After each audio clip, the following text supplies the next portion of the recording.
മാടായിപ്പാറ പൂവണിഞ്ഞു. നീലയും വയലറ്റും വെള്ളയും നിറങ്ങളിൽ പൂത്തണിഞ്ഞു നിൽക്കുകയാണ് മാടായിപ്പാറ.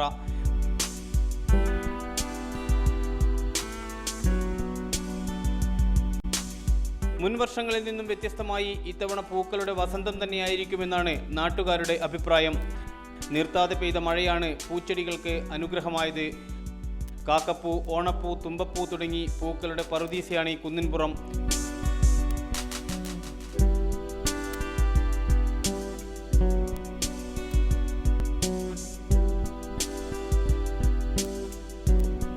ഒരു ചതുരശ്ര മീറ്ററിനുള്ളിൽ 170ഓളം ചെടികളുടെ സാന്നിധ്യമുണ്ടെന്നാണ് പഠനത്തിൽ തെളിഞ്ഞത്. അവയൊക്കെ പൂക്കും. ആ പൂക്കൾ മാടായിപ്പാറയിൽ വർണ്ണങ്ങൾ വിതറും. ഈ ഭൂമിയാണ് നമ്മുടെ ഈ മാടായി പഞ്ചായത്തിൽ കുടിവെള്ളം നൽകുന്നത്. ഈ മാടായിപ്പാറയുടെ ചുറ്റുഭാഗത്ത് മാത്രമേ നല്ല ശുദ്ധജലമുള്ളൂ.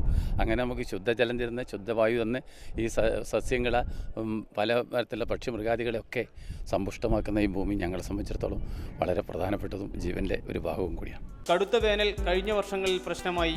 പൂക്കളുടെ വ്യാപ്തിയും അവയുടെ വൈവിധ്യങ്ങളും കുറഞ്ഞു. എന്നാൽ ഇത്തവണ പൂക്കൾ പരവതാനി തന്നെ വിരിക്കുമെന്നാണ് പ്രതീക്ഷ. അതിനുള്ള ലക്ഷണങ്ങളും കണ്ടു തുടങ്ങി. എങ്ങും കാക്കപ്പൂവും കൃഷ്ണപ്പൂക്കളും, പൂക്കൾ തേടി പൂമ്പാറ്റകളും. ആ ഭംഗി ആസ്വദിക്കാൻ പുറം നാട്ടിൽ നിന്ന് പോലും ആൾക്കാരും എത്തും.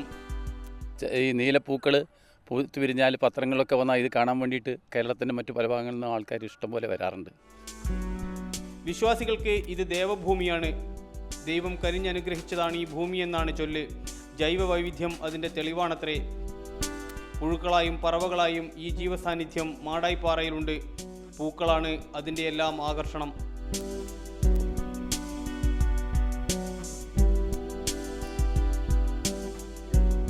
ജൈവ വൈവിധ്യങ്ങളുടെ സുന്ദരഭൂമിയായ മാടായിപ്പാറയിൽ നിന്നും ക്യാമറാമാൻ എം പ്രതീഷിനൊപ്പം CK വിജയൻ, മാതൃഭൂമി ന്യൂസ്, കണ്ണൂർ.